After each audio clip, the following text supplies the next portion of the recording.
begging people to love us who are not right for us, who don't want us, who aren't interested in us, and cannot give us what we really want. For a lot of us, we can't even see that we are sabotaging ourselves. And how could we? Because every time we log onto a screen, there is another human excitedly yelling at us that we can escape the friend zone.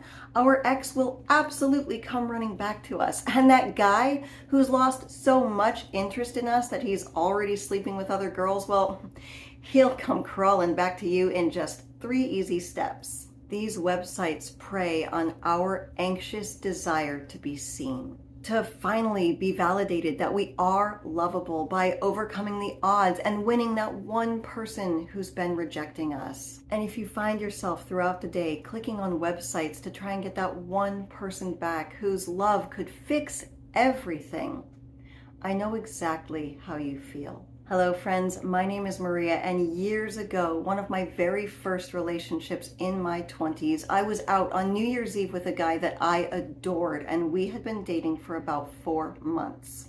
As the night went on, I was getting more and more agitated because he was ignoring me and giving attention to everyone else, and quite frankly, that's how our entire relationship had gone. It was always me chasing him. Now, by the end of the evening, we were in a full-blown fight. We were walking through downtown, and I was badgering him about how upset I was, how ignored I felt, while he was doing his best to convince me that I was crazy and it was no big deal. Honestly, bad behavior from both sides. But now here was the defining moment.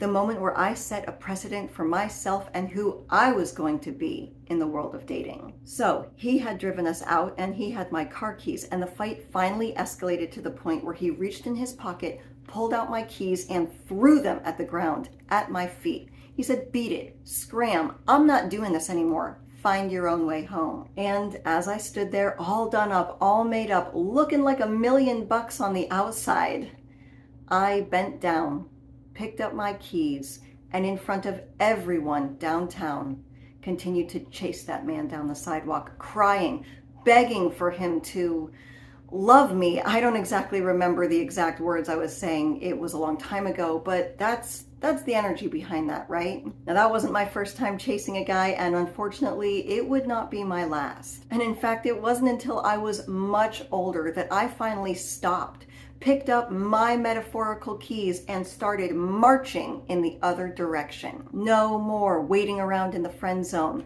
No more convincing my exes to come back. No more sabotaging my dating life with a scarcity mindset. I had it. And if you are tired of begging for love from people who refuse to give it to you, then grab a bottle of nail polish and let's talk.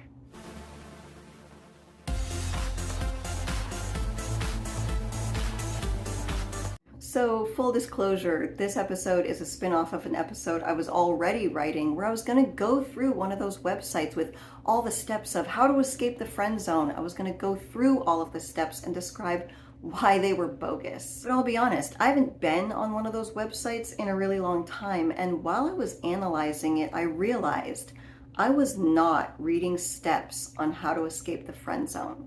I was reading an instruction manual on how to stay single indefinitely. Going back and going through these kind of websites with more relationship clarity really shows you how they set you up to fail in relationships. For example, on the website where it's giving you steps of how to escape the friend zone, it first acknowledges that you have been friend zoned.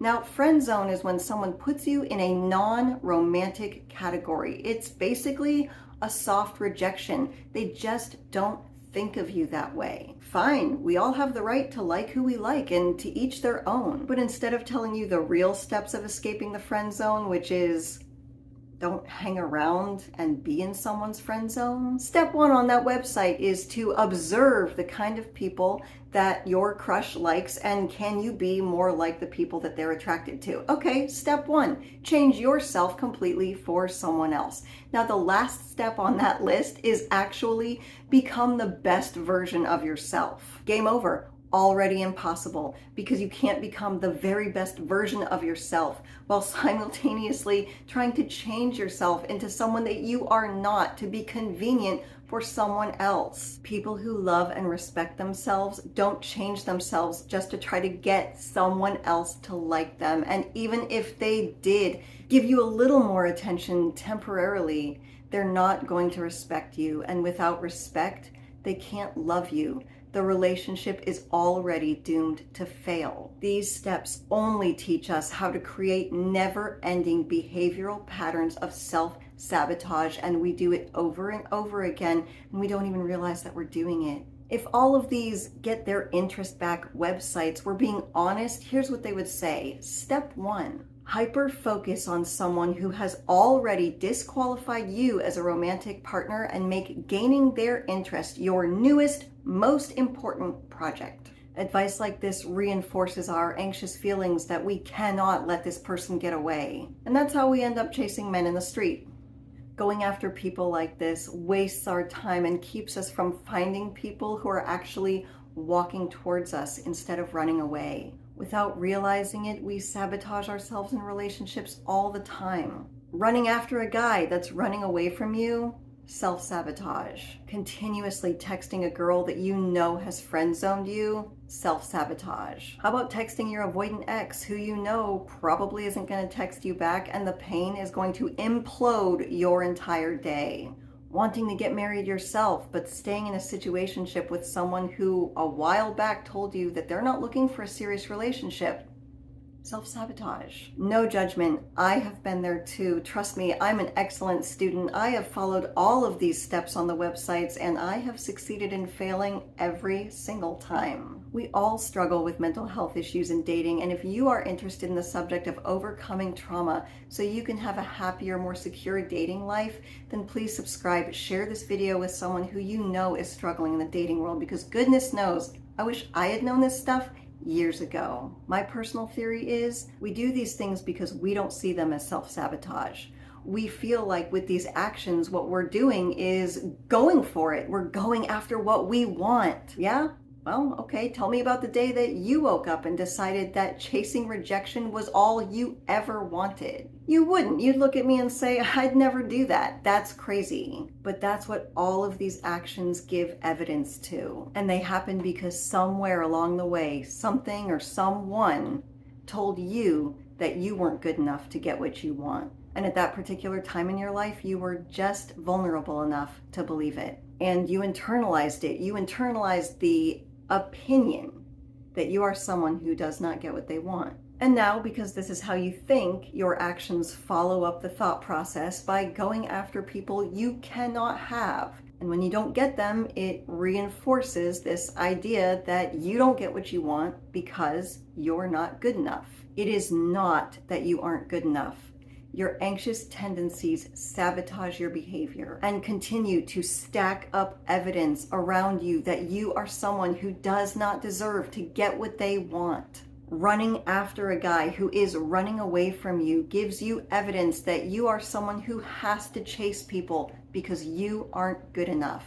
Continuously texting a girl who doesn't even bother to text you back for 3 days gives you evidence that you are someone who doesn't deserve to be anyone's priority because you aren't good enough. You are good enough.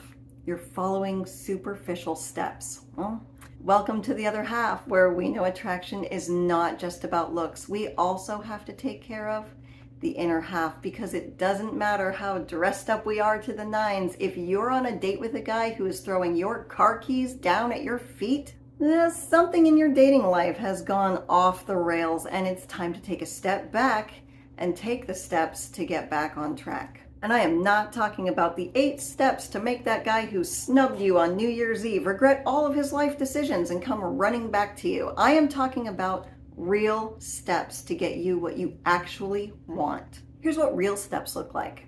Take some time. Brush yourself off.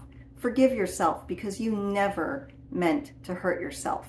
You build self-respect, which in turn helps you love yourself. Now you go back into the world with a new energy and new love and respect for yourself, and people can see that. You're going to start attracting more people to you instead of chasing them and pushing them away. Now that more people are around you, it helps get you out of this scarcity mindset where you hyper focus on one person and think you have to make it work with them, or you will forever be alone. Now what you do is you go through all of your new options and you pick the person who's best for you. Boom. That's it. Those steps, that's my entire channel. If I never post another video, that's my entire channel in a nutshell. And I can't tell you how much I wish this polish was called Nutshell, but it's not. It's called Blackberry Chutney by OPI. My name is Maria Adriana. You did not have to live my life, but I certainly hope you can learn something from it. As always, thank you for visiting The Other Half. Feeling feisty today.